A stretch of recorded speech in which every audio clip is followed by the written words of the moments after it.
All right, everybody, welcome back to another episode of the Atlanta Real Estate Investor. I'm one of your co-hosts, Spencer Sutton, and I've got Matthew Whitaker here with me. And Matthew and I are real excited to have John Holman with us. And John, listen, and just so you know, John is a HomeVestor franchisee, and he's also a development agent. So he helps other investors make decisions to join the HomeVestor franchise system. And this is really coming full circle, John, because the year was probably 2005, so maybe 15 years ago. My partner and I drove to Atlanta from Birmingham to meet with you because you were having incredible success buying and selling houses. And and you really helped us out that day. So this is just an honor to hook back up with you and have you on our podcast. So thanks for being here. You're welcome. Well, why don't you start off by telling us a little bit about how you got into real estate in Atlanta and maybe some history with HomeVesters. Sure. Well, as Spencer said, Atlanta's home for me. I've been here in the real estate business for 20 years now. The first year, I just got it in my head that I wanted to be in real estate. Talked to everybody I knew in real estate and pretty quickly decided that I wanted to be a residential real estate investor. So I started taking seminars. I took lots of seminars. In fact, I hate to admit it, but I spent over $30,000 on seminars in about a year and a half, starting in late 99 actually. Going to seminars and trying to buy houses. In that first year and a half, I bought 3 houses, made no money on any of them, and learned some very hard lessons. And then stumbled into a fellow who's now a good friend, a guy named Mark McKellar, at a Georgia RIA meeting. And I pretty quickly figured out that he had, the HomeVesters organization had the solution to my problems. So I joined right away. It was a quick decision. That was 2001 when I actually joined. Stayed in the system till the end of 2007, got out for some personal reasons, got back in about 2010, 11. And shortly thereafter became a development agent, which, as you said, Spencer, a development agent in HomeVesters has 2 roles. They help candidates decide if this is the right fit for them. And if they do buy a franchise, then we coach and support them and help them learn how to be successful and make money. And I've been in since the second time I've been in since late 2010 or 11. Okay, so about another 10 years. About another 10 years, yeah. 20 years is a long time to be in the real estate business, so you've probably learned a lot. I'd be curious, when you first got in and you decided HomeVesters was the way you wanted to go, you said it solved a lot of problems. Can you talk about the problems of being new and getting into investing and how HomeVesters actually solve those problems for you? Yeah, Matthew, I think everybody knows that investors have very commonly 2 primary challenges. One is finding enough deals. That, a good deal is hard to find, and today, as competitive as it is, they're even harder to find. So getting good leads and finding viable deals is the first challenge, and pretty much all investors face that challenge. A secondary challenge is getting the money to fund the deals once you find them. And HomeVesters solve both of those problems. Over that, HomeVesters has been a franchise system now since '96, so over 24 years. They've produced a lot of very successful investors, primarily because they solve those 2 problems. Can you also talk, you said you spent a lot of money early on seminars, and we find that a lot of people, when they first got in the business, us included, we spend a ton of money on education. Yeah. And HomeVesters may be part of the answer to this, but talk about, as you've grown in the business, the value of seminars and education and continuing to refine what you're doing. I think continuing education is important for all of us, no matter what career you're in. That initial education was helpful to me, Matthew, because it sort of taught me the nuts and bolts of real estate transactions. What's a deed and what's mortgage or title insurance and all of the nuts and bolts mechanics of a deal. And it was helpful to know that. And I'm grateful to have learned that. What it didn't teach me, though, was how to take that knowledge and turn it into a business. And that's where HomeVesters filled the gap and did that. So I think continuing education is helpful. There is a trap out there, though, with some of these so-called guru guys. That they all tell one little white lie, and that is that if you pay us, $10,000 or $20,000 or whatever, we will convert you to a very wealthy investor. And the sort of the misrepresentation is that anybody that puts a few minutes a week into this is going to get rich, right? Right. But as you know, the success ratio out of those paths is not good. The success is reputed to be less than 5%. So it's good to keep educating yourself, but be careful not to fall in the trap of giving somebody a whole lot of money and thinking they're going to give you success in return, because that quite often doesn't happen. It didn't for me. And where do you think, if somebody was just getting started and they wanted to continue learning, is the most value for their money right now? Well, I think it's a combination of things. I think listening to guys like you and keeping in touch with the podcasts and webcasts that are out there. Some of those seminars can be good as long as you're careful not, to avoid the traps. RIA groups can be very good. RIA groups tend to have a lot of investors, some of whom have good experience and a successful track record. So RIA groups can be a very good source. And then there's the HomeVesters organization itself is a fit for some people, not all. So I would probably try to expose myself to all of the above. I think that's a really good point, because when I came to see you in 2005, like the big secret we walked away with back then was direct mail works. And I'm not saying it doesn't work now, but we came home and we started using direct mail and started hitting home runs, and we were just blown away. Now the market has changed. Like you even mentioned that it's gotten a lot more competitive. How has the market in Atlanta changed? And like, especially when we're thinking about just being so competitive, what have you seen over the past 10 to 15 years? Well, I think, Spencer, that being more competitive really sums it up. If you go back to the 2000 timeframe, the market was growing. It grew and got very overheated in that 2006-07 timeframe. And then, of course, everybody knows about the crash that started in 08 and went through about 11. And that was ugly.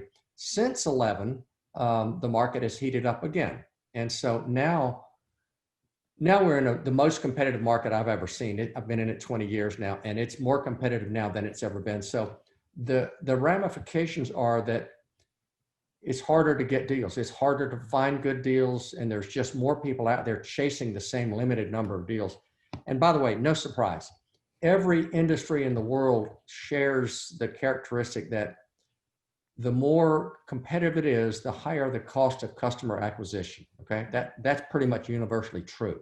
More competition equals higher cost of customer acquisition, and that's happening in this world. So, we still pay a lot of money and work hard to capture the deals that we get, just like everybody else. And how do you feel about the real estate market right now? Do you think this is something that's going to continue, or do you think that we're headed for another recession, real estate recession? Matthew, that's a great question. And I don't spend much time worrying about the future for one simple reason. Ken D'Angelo, the founder of HomeVesters, I asked a question like that 20 years ago when I first met him. And he said, look, John, the market's going to change. I guarantee it's going to change. Here's what's not going to change, though. He said, the opportunity to make money in real estate, residential real estate investing, is not going to go away. He said, as long as you adapt to the market that you're in, you'll be fine. He said, if you get stuck in a market that is no longer here and you don't adapt, he said, your days are numbered. So when I think, Matthew, about the future, I don't worry too much about it. I just know that whatever the future holds in real estate, we can and will adapt, and we'll do okay. I'll give you a recent example. We all know about this COVID period. This has been one of the most successful years ever in the 24-year history of HomeVesters, because our organization adapted very quickly. We've got 1,100 plus offices in 45 states. So early in that, we collaborated online with these Zoom meetings and adapted very quickly. And this has just been a banner year for us. So as long as people are willing to adapt to the market that they're in, there's always a business here. I'd be curious about some ways that you're adapting as a franchise to this new market. Well, one of the things we did right away was we changed some advertising, especially broadcast advertising. We introduced what we call virtual appointments. And we bought quite a lot of houses using with what some people call no-touch methods, right? We would do phone calls initially, then sometimes FaceTime calls. We would do walkthroughs where the family is not home. They would leave the home and open the front door, the back door, and either stand in the yard and let us walk through quickly with masks on. So we adapted this year. We adapted to what we've called virtual appointments, and then of course virtual closings. We've got a lot of attorneys doing a lot of closings without the normal contact. So that's one small example. I think that's a great one. So speaking of adapting in all these franchisees, 1,100 offices, what are you, I mean, and you're a coach, John, so you help these franchisees become successful. What are you seeing the most successful investors / franchisees doing that maybe others aren't?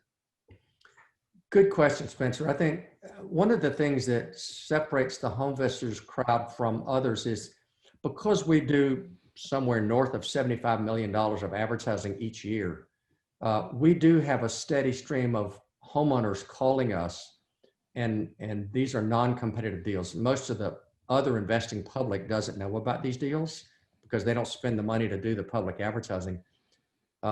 So the most successful ones in our system are the ones that generate a steady flow of leads.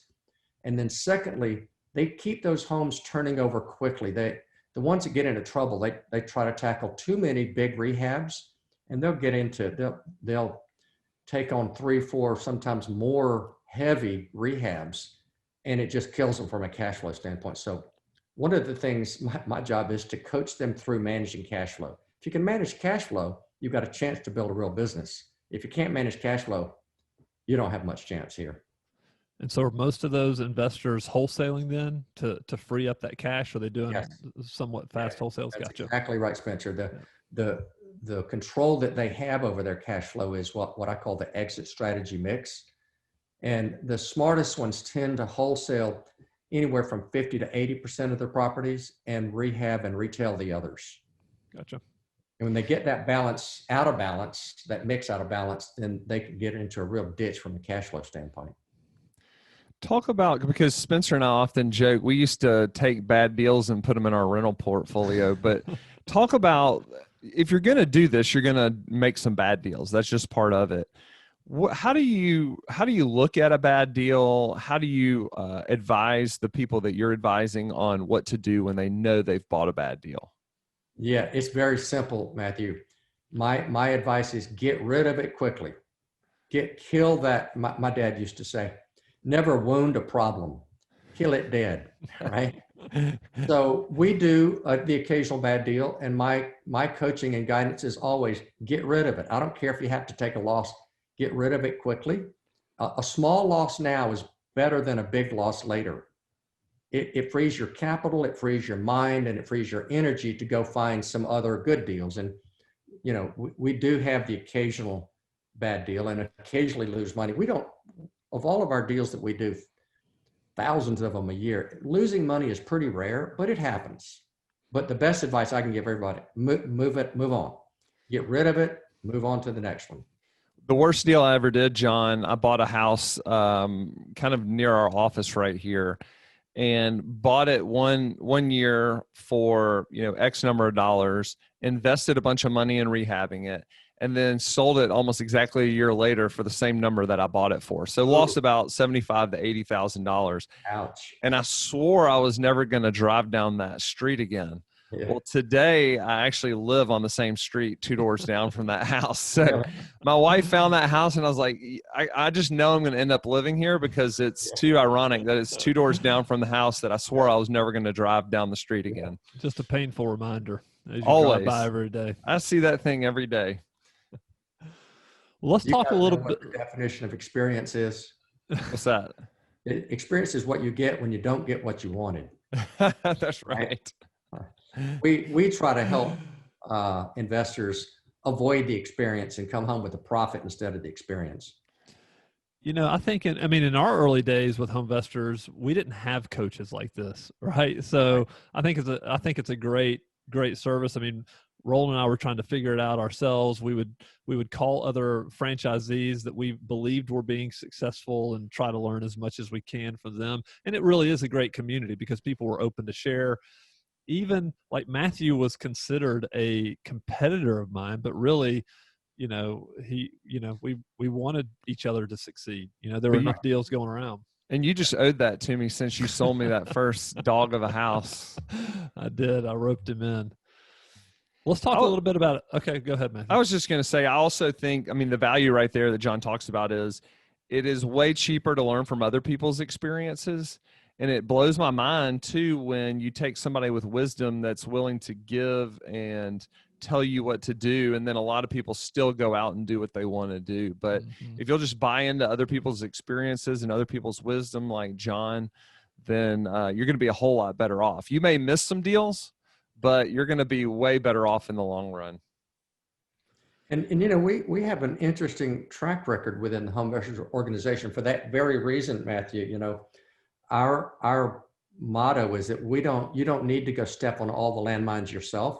We've stepped on them. We know where most of them are. If you'll listen to us, we'll keep you off of them. And the result is pretty amazing.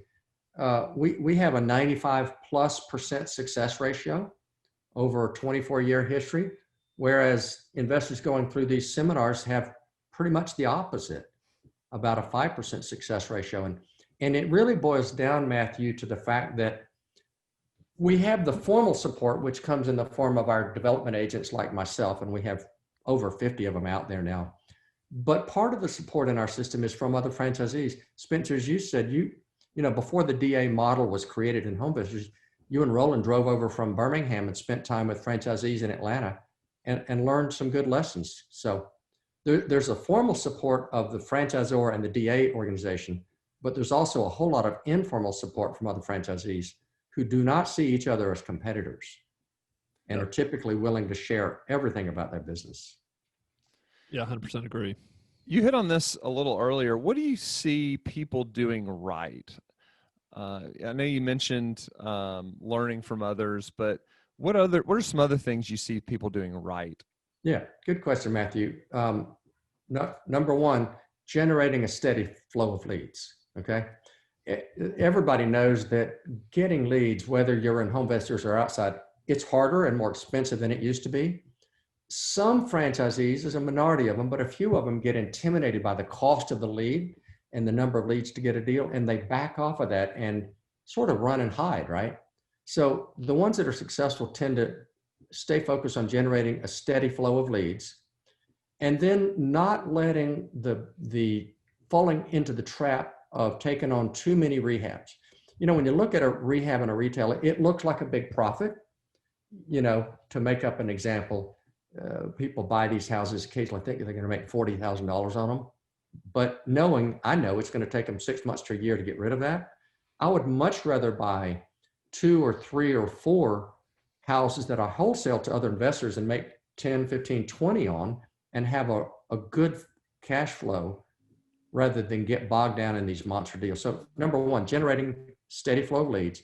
And number two, managing cash flow by managing that exit strategy mix. That really is the hallmark of the successful investors in my experience. And you mentioned number two, managing those leads. It also becomes very important to understand what business are you in. If you want to only renovate and rehab and renovate 3 houses a year, well, you don't need a steady flow of leads, but you're probably going to have to take what somebody that does have a steady flow of leads gives you. But understanding that if you're in the business of velocity, in other words, investing your money, getting it out as quickly as possible, like wholesaling, then you need to be crystal clear on that's your business. Don't try to do too much and try to be all things to all people. That's absolutely right, Matthew. And we have investors that come to us occasionally and say, yeah, I'd like to buy 3, 4, 5, 6 houses a year and add to my rental portfolio. And we tell them, don't buy a franchise because you don't need to pay for all these leads. You don't need to do all the things that franchisees do. We'll sell you those houses. We'll wholesale them to you. You'll pay us a small markup for it. But honestly, if you only want to buy 3 to 6 houses a year, we discourage people from buying a franchise because it's just not a fit. So knowing the business you're in, Matthew, is exactly right. Our organization is a best fit for people that want to generate a steady flow of deals and actually make a living from it, make a business out of it, as opposed to occasional rental house. Talk a little bit about the money piece of this. You said there are really two problems. There's obviously leads. Talk about how people are solving the money piece of it in the investor community right now. Well, I think most people know that in the last really 5 years, Wall Street sort of figured out that there's a business here, a business first in buying and holding rental homes and invitation homes, and large companies like that who are buying tens of thousands of homes around the country are building these huge rental portfolios. But the other piece of that business is loaning money to investors. So there are now, where there didn't used to be, there are now large, well-funded hedge funds and other Wall Street-based organizations that will loan money to investors at much lower rates than used to be the case. I'm not sure I answered your question there. No, that's perfect. Yeah. And they used to ask for our firstborn, if I recall, back in the 2003 to 2007 days. Spencer, did you have a question? Yeah, I did. I was just going to say, when you look across the nationally, the landscape of the franchisees that HomeVestor has, you mentioned rental houses. How many, what is the percentage of investors who are holding on to rentals? I know that you're going to discourage them if it's, if they're coming in and saying, hey, I just want to add to my rental portfolio, but are you seeing groups that have a pretty healthy mix of wholesaling, doing some rehabs, and then also taking in and growing their own rental portfolio? Absolutely. And I just realized before I hit that, Spencer, I just wanted to mention to Matthew, HomeVestors has built a portfolio of 7 large lenders, and those lenders loan money to us at better rates than you can get if you're not part of the HomeVestors organization. Back to your question about rentals, Spencer. Yes, we have franchisees that have, gosh, I don't know how many thousands and thousands of rentals. I see the business as sort of a 3-phase business. Phase 1 is build a wholesale business, build a cash flow, buying and selling houses quickly to investors. Phase 2 is learning to rehab and retail.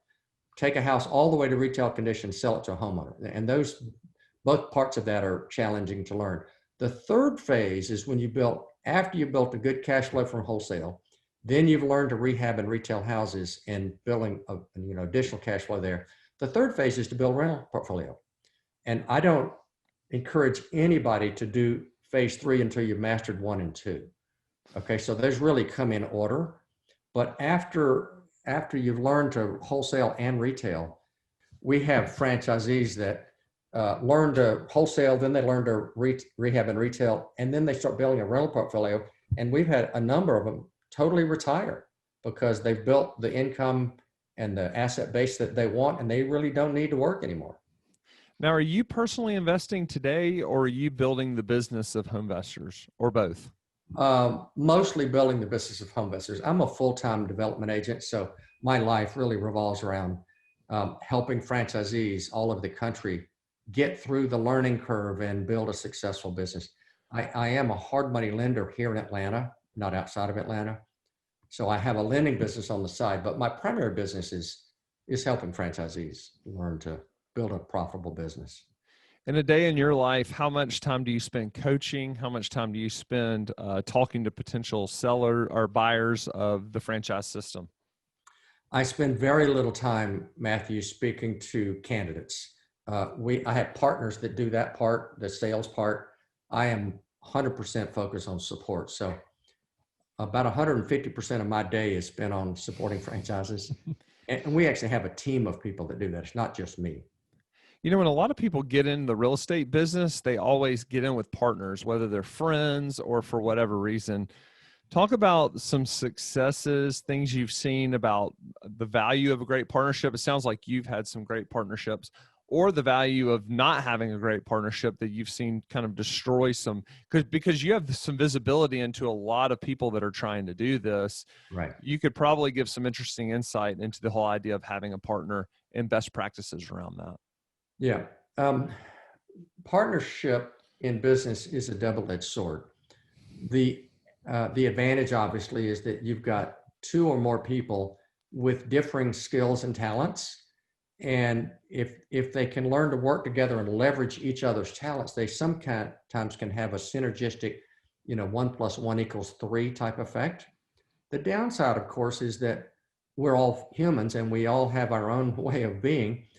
And whenever we see partners, whether they're married couples or just business partners, as long as they're mature and respect each other, it can be good. When they sometimes fall into a trap of being too emotional, the partnership melts down and then it really becomes a problem. So good news is partnerships can help. Bad news is they can destroy, in some cases, friendships, and in other cases, unfortunately, marriages. Yeah, the thing I always tell people is make sure that you're crystal clear on and have upfront expectations, and even reduce that to writing, because when you get married, everybody's excited. You've started this new business and nothing's ever going to go wrong. You're just going to make tons of money. But honestly, even making tons of money can create a lot of friction too. So if things go right, it can create problems. If things go wrong, it can create problems. Absolutely. And you want to make sure you basically talk about how to get out of that situation before you ever do it. Because like you said, when people get emotional, they're not thinking rationally. And when you get into business, you're way more objective on the front end than you are in the middle of the heat of the moment. Now, I couldn't agree more about planning a way out. I believe in, if you're going to have a partnership, as you said, Matthew, be crystal clear about the roles. But also, I'd like to see a business plan that's laid out that has an exit strategy. If you need to get out of it for whatever reason, there's a clear, defined way to get out. And hopefully you can get out without any pain. That happens. And I would say a buy-sell agreement is probably one of the major things you need to have in there, and understand what it's like to buy each other out. Right. I thought it was interesting. Back in the day when we were with HomeVesters, they had us take personality tests. I don't know if y'all still do that, but that was helpful for me and my partner, because my partner was I'm trying to think which one we took, but he was a high red. I mean, he was our buyer. Yeah. And I was our seller. Like, I developed all the relationships. I was the friendly guy. And so I had tons of investors that I would wholesale properties to. Right. He was a great buyer because he didn't get emotional about a deal. He just knew the numbers and made the offer, and that was it.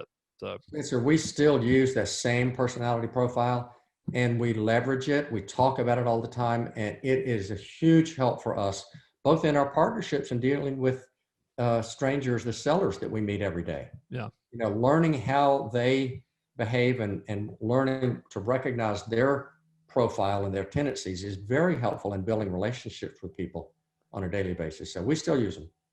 And so what type of personality, what type of characteristics do you see of someone that is good at buying real estate?